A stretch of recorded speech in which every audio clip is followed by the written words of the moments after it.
Hello and welcome into the 24/7 Sports Football Recruiting Podcast. I'm National Recruiting Analyst Petagna alongside 24/7 Sports Director of Scouting live here in Los Angeles as we wrap up the opening round of the Elite 11 Finals. And Drew, it was a great night. We had a little bit of everything. We had SpaceX involved here. We had a little brief pause. Didn't know what was going on, but that's neither here nor there. There's some other rockets on the field as well. And let's start with the Alpha Dog.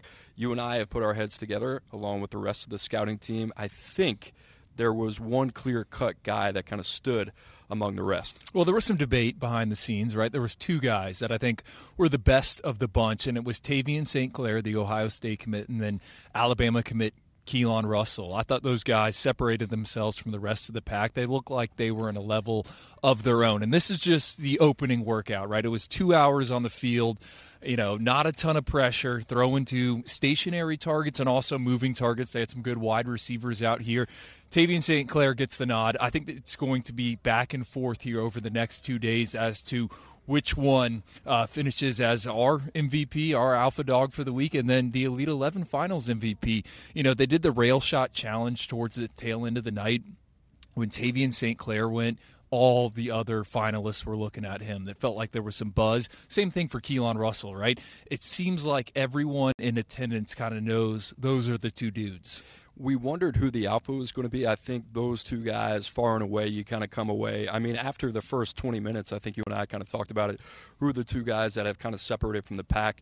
That was kind of the same theme throughout the night as well. Let's talk about Tavian St. Clair. We talked about him earlier in the day, why we like him so much, 6'4", 225 pounds.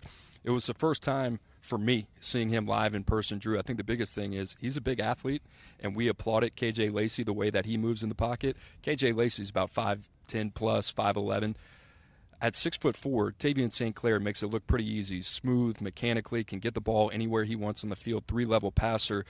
You've really kind of been the champion of this guy behind the scenes. How'd you feel tonight to kind of see him in this setting? Well, I mean, this is supposed to be the top quarterbacks in the country. Bryce Underwood, our number one ranked player, the LSU commit, he's not here participating. And Tavian St. Clair is making a case that, hey, maybe I should be number one. We had some debate when we rolled out that 32-player five-star field after we saw Tavian St. Clair play 7-on-7. We saw him at the Elite 11 Regional. I think his arrow continues to point up. You look at the year-over-year improvement from his freshman season when he was debating playing baseball or football, chose football.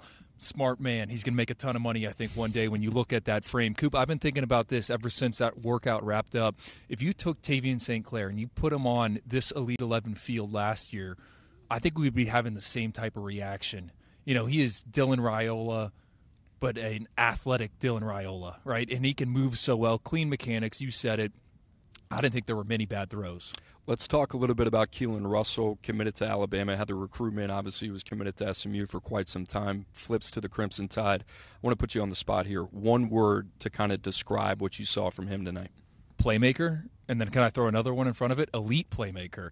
I've thought that about him regardless of position in this 2025 class. If you're looking for someone to do something exciting, it's Keelan Russell. So how do you show that in a 2-hour workout where there's no live rush or anything like that? You can't use your legs. I thought, to me, his ability to shorten the release, right, change the arm angle, whatever was asked of him from the Elite 11 staff in terms of these drills, sometimes it's an RPO, sometimes they're going to move you out, have you throw across your body. He didn't have to think. He just did it, and he was dialed in with accuracy. I don't think I saw a single football hit the ground. I mean, he is an accurate passer. There's zip. He puts it on tight lines. I thought it was a really solid session for him. I thought, behind the scenes, he's been one of my favorite kind of quarterback prospects. I'm in love now. Like, again, first time seeing him in a few months. Love the game tape, but just seeing him in this setting alongside the other guys, I'm fired up about him. And Kalen DeBoer's offense, I was talking to him about flipping to the Crimson Tide. He said, Michael Penix, that's why I want to play for DeBoer. I saw what he did with Michael Penix at Washington. I think he can do the same thing with me at Alabama. No shortage of confidence either, especially when we talked to him. Tom Lloyd talked to him in the lobby today. 29-1 over the last 2 years, playing a high level of competition at Duncanville. We have cited that many times. But, Drew, for me, if you're looking for that word, he's a dog. I think we all wanted to know who that alpha is going to be. We talked about Tavian St. Clair just from what we saw on the field and obviously with the traits. But Keelan Russell, the way he kind of approaches this game, the tempo, the urgency, everything we saw from him tonight, we loved. Some other guys that kind of stood out. How about Hassan Longstreet, man? This was a guy, top 32 player coming into the event. Had some question marks a little bit about him. This was one of those events he was going to have to answer some questions. Another guy that raised some eyebrows in a good way. He's got the strongest arm in the class, right? And maybe there's someone out there we don't know about who hasn't been on the national stage, but we got 13 of the 17 top 247 quarterbacks here, and plenty of others that are going to play Power 4 football and potentially in the NFL one day. I mean, the arm pops. And what stood out to me is they had one drill where they moved the guys out and they had to take a deep shot. I mean, Hassan, I think it was 3 in a row where I was like, wow, dime. I mean, he can dial up the RPMs and velocity. I thought I saw some touch from him. You know, this was one of his better throwing sessions. We've had exposure to him at the camps. We've had exposure to him at the 7-on-7. Then you get back to the junior tape. This is a guy that can also beat you with his legs. He's a twitched-up individual. I mean, the veins are popping. When they're going through the stretching drills, I was like, man, what's the body fat on this kid? Like 2%? I mean, he is an athlete, right? You might be listed at 6'1.5", but he just feels different when you get around him. All right, so we got the 3 up top. You talk about the alpha dog, Tavian St. Clair, Keelan Russell. You got Hassan Longstreet as well. Those guys kind of seem like they're in a separate category. I think that's pretty fair to say. Is there a fourth guy, maybe kind of knocking on the door, a guy that you want to see over the next 2 days that could really kind of emerge and maybe push themselves into that conversation? Yeah, well, let's compare this to cycling. Tour de France coming out, right? So you got Tavian St. Clair, Hassan Longstreet, and Keelan Russell. They're in the breakaway, and the peloton chasing them. I think it starts for me with Ryan Montgomery, and I know you're going to be surprised about that. The Georgia commit, he's accurate, an accurate passer. And then the scouting report on him is I think he's an elite processor, and you can't really see that in this type of setting. They're telling you where to throw the football. You don't have to make a decision. And I thought his arm was one of the best out here. I would have scored him in the top 5 for today. You know, he isn't the most dynamic athlete, but he still runs on Friday nights. He can move the chains with his legs, I love the fit at Georgia. To me, he's a guy that you can win with. He's a high floor type of prospect.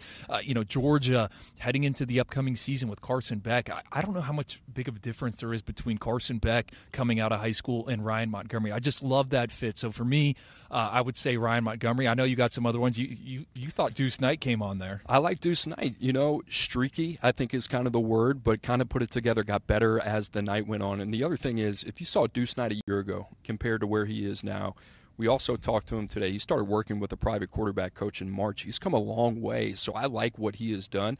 The flashes, the peaks and valleys, still part of his game. But in terms of what this guy's going to look like 2 to 3 years, a lot to be excited about. The other guy, Matt Zollers, I'm a big fan. Kind of reminds me a lot of Luke Kromenhawk. I've said that before. I'm excited to see him over the next 2 days as well. Yeah, Zollers for me, I mean, he's another guy that velocity pace. He gets it from point A to point B. It's not always the most pretty football. You know, there's some wobbly spirals in there, but the upper body, how he generates whip and torque. He obviously can make some throws off platform. We've seen that at Springford High School, what he has done over the years. I mean, Missouri, Eli Drinkwitz, you have to be excited about him. They beat out the best of the best to get Matt Zollers committed. All right, let's preview day 2 a little bit. Tomorrow we have the Panini Accuracy Challenge. We also have the Vices Pro Day as well. We talked about some of the names at the top of the board as it pertains to 24/7 Sports right now. You mentioned Tramel Jones. There are some other guys that kind of made some noise a little bit. Drew, any other names kind of catching your attention going into day 2 that you're like, hey, that guy's pretty intriguing. Maybe I didn't expect that on night 1. I think you got to start with Tramel Jones, the Florida State commit, 3-year starter at Jacksonville Mandarin High School, which is the home of Carson Beck. We kind of flagged him as a potential dark horse to win this competition. I thought he was solid from start to finish today. I would expect the same thing during the pro day. He is built to thrive in that setting when it comes to throwing on air. He's accurate. You know, he can layer the football a little bit. So I thought Tramel Jones was good. Another one to me, Bryce Baker. Saw him at the National Combine back in January. Was a hodgepodge of quarterbacks. You're trying to figure out who's who. He's one who jumped. I thought he had some moments today. And then Julian Lewis, the 5-star quarterback, number 3 for us. We haven't really talked about him. I thought Julian Lewis did some good things. We always talk about the physical limitations with him. It's a big group of quarterbacks out here. I mean, the 20, you got, I think, 10 guys over 6'2", 8 more over 6'3". Julian Lewis, when you put him in a line next to those guys, he's on the smaller side. He's an accurate football thrower, right? He's a pure pocket passer. I thought he did some good things. I thought he got hot late. I want to see how he kind of bounces back here on day 2. You and I didn't talk about this kid much, but the kid committed to Iowa State. Mr. Mansky, what do you think about him, Drew? I thought he had some stuff to his game. I mean, we knew he was a multi-sport guy. We're starting to come around on him. We found out he was a scratch golfer, so he won up Matt Zollers there. But he did some stuff tonight that I thought was pretty intriguing. You and I talked about it a little bit. Loved the fit for Iowa State. And if you're Iowa State, Matt Campbell, these are the type of guys that you should be hitting on bringing into your program. Yeah, 5-sport athlete. He also plays safety. Like, he started his prep career off there in Iowa, strictly as a defensive back. This past season, 35 tackles, 2 interceptions. Kind of crazy to see a blue-chip quarterback headed to play Power 4 football, also getting a run on defense. Yeah, I thought RPO drills, they didn't really have like a full-on RPO drill, but it was kind of similar in terms of how they moved for Iowa State. He's a name to know, I think, in the Big 12. And they've had some Elite 11 finalists in the past that have made some noise. All right, Drew, let's wrap it up here. I'm going to ask you a question. You're the director of scouting, the DOS, as we like to say. Tavian St. Clair had a heck of a night. He's alpha dog. It's day 1. We don't want to react. He still needs to play his senior season, but he's the number 2 player in the country. Can he do enough, not even this weekend, but position himself going into his senior season where it is a conversation already, but ultimately at the end of the day, be the number 1 player in the country? I think so. I mean, I love the way that this kid is wired between the ears. You know, we got to talk with him a little bit in the lobby. You talk to people at Ohio State. This is a kid that spent his entire spring break on campus going to the quarterback room meetings. That is unheard of. I was actually talking to, with some of the Elite 11 coaches sharing that nugget, and they're like, wow, you know, you just in 2024, the era of NIL, right, you know, social media, for a guy to be that bought in on where he's going to potentially end up. And then, you know, he's worked out for the Buckeyes multiple times. I think between the ears and where we are in the rankings process, me and you talk about it all the time. You want guys that are in it for the right reasons. And for me, you know, that's what stands out. That's the X factor with Tavian St. Clair. So we'll see how these next few days go. But I thought, again, you take him, you put him in that 2024 field of quarterbacks. I think we're discussing him potentially as an alpha dog after night 1 as well.